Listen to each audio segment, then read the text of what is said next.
They're farmers from the north and south of Western Australia's vast grain belt.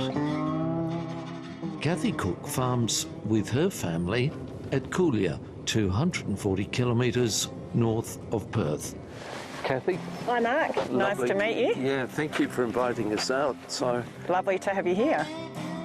5 hours drive south, grain and sheep producer Craig Newman farms in the southeastern wheat belt at Varley.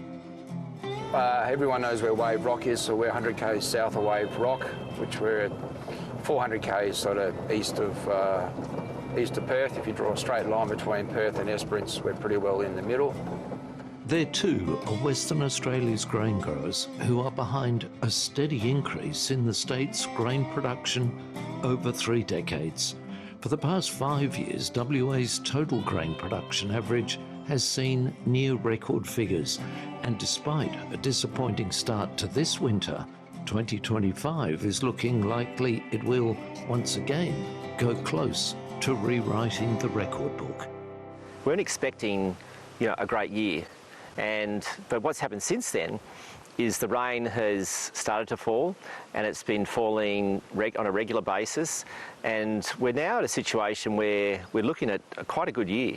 It has been a relatively cold sort of July and early start to August, although the crop growth has been incredible, and it's really turned things around right across the whole state.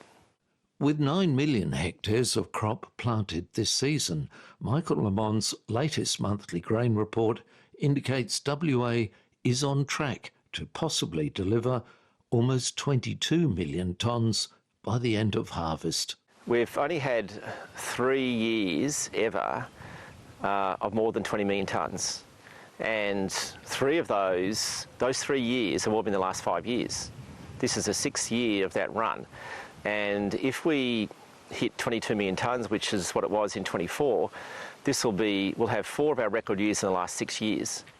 New technologies, better seed varieties, and farmers who know how to work with the drying climate have played a big part in the rise of production. This really good run of prosperity has meant that, one, there's been some funds to reinvest back into the business, and what that's meant is that they are far better able to, withstand the next poor season, because there is a bit of buffering capacity in their business. They've got a little bit more appetite for risk, and they can spend a bit more money to potentially chase higher returns.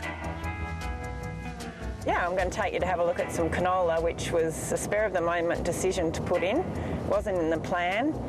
We had a thunderstorm in late April and we received 34 mils.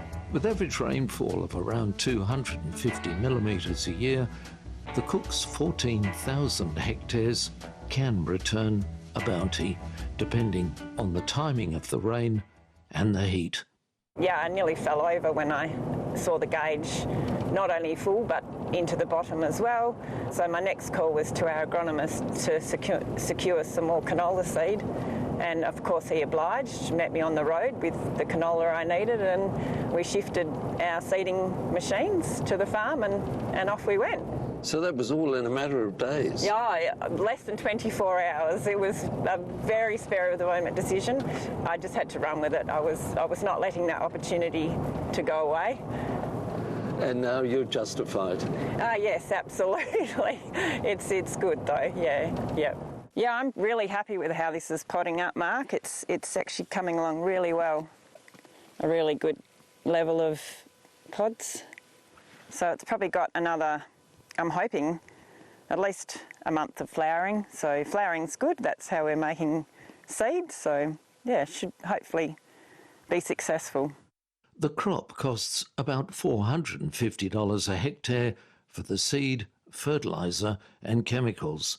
Canola is fetching around $700 to $800 a tonne, and she's expecting to make a profit, growing more than a tonne per hectare. If the crop goes, I would like to think it'll maybe 1.5, maybe a little better. That will definitely break us even nicely. But Kathy Cook didn't come from a farming background. No, I'm a city slicker. We used to spend holidays at my uncle's beef property beef and sheep in the southwest of Western Australia, and I absolutely loved it. And I think it's in my blood. I always wanted to farm. Kids used to make fun of me at school because when they would say, "What do you want to be when you grow up?" I would say a farmer. She followed her dreams and spent her final high school years at an ag college, and then obtained a Bachelor of Agriculture Business and met her husband-to-be. Yes, we met and very soon realised we had the same dream. We both wanted to farm. At first they leased and then bought an 800-hectare block. That started our career in farming. We were able to lease a bit more, purchase a bit more, and that's what we've just done for the last 25 years, and we've now got about 14,000 hectares. Yeah, I think out here, I think it's just economies of scale. You just have to be bigger to make the margin.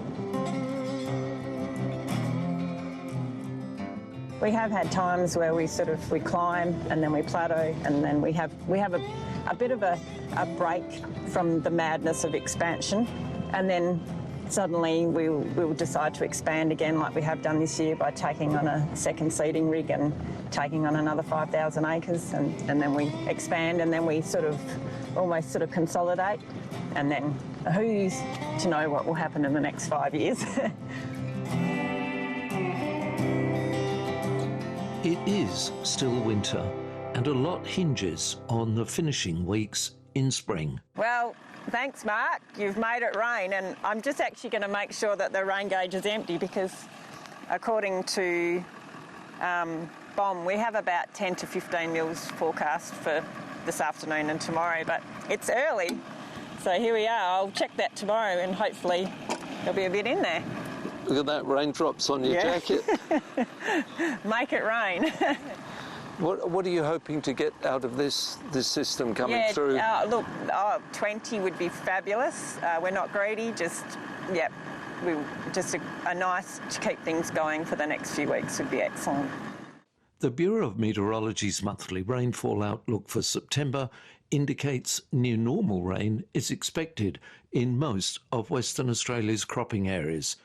However, the seasonal outlook for September to November is for below normal rain being likely over most of WA, in contrast to wetter conditions for central and eastern Australia.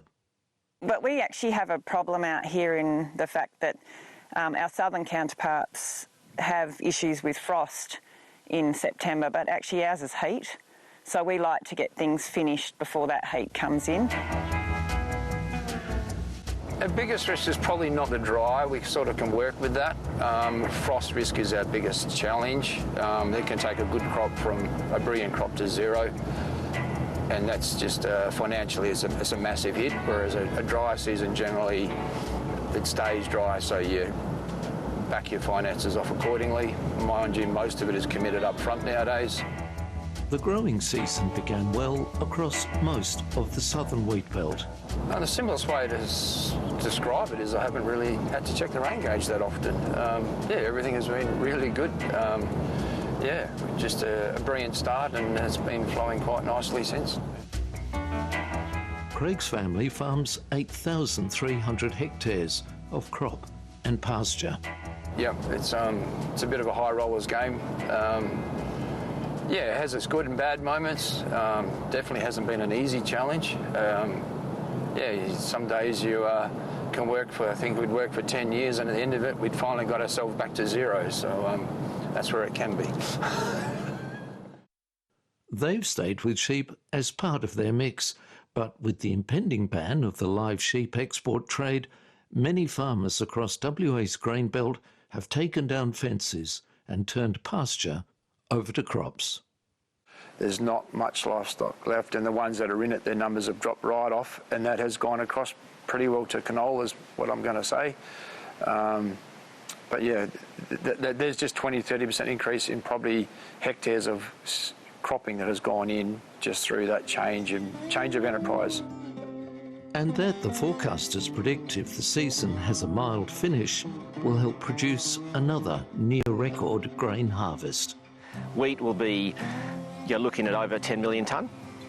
which is probably more like 11 and a half, which is our recent average. That's our 5-year average. Barley over 5 million tonne, which will slightly exceed our 5-year average. Canola, we're looking at probably maybe 3.5 million tonnes, which is that'll exceed our 5-year average. Yeah, it's phenomenal when you think about it that you could have such a poor start and low rainfall and produce such yields. Across WA, canola will be the first to be harvested, wheat the last, and other grains in between. Harvest will happen in early spring in the north and finish as late as December in the south. There's still a lot of weather to go right if farmers are going to be smiling. We still have to have a good finish, though, to get there.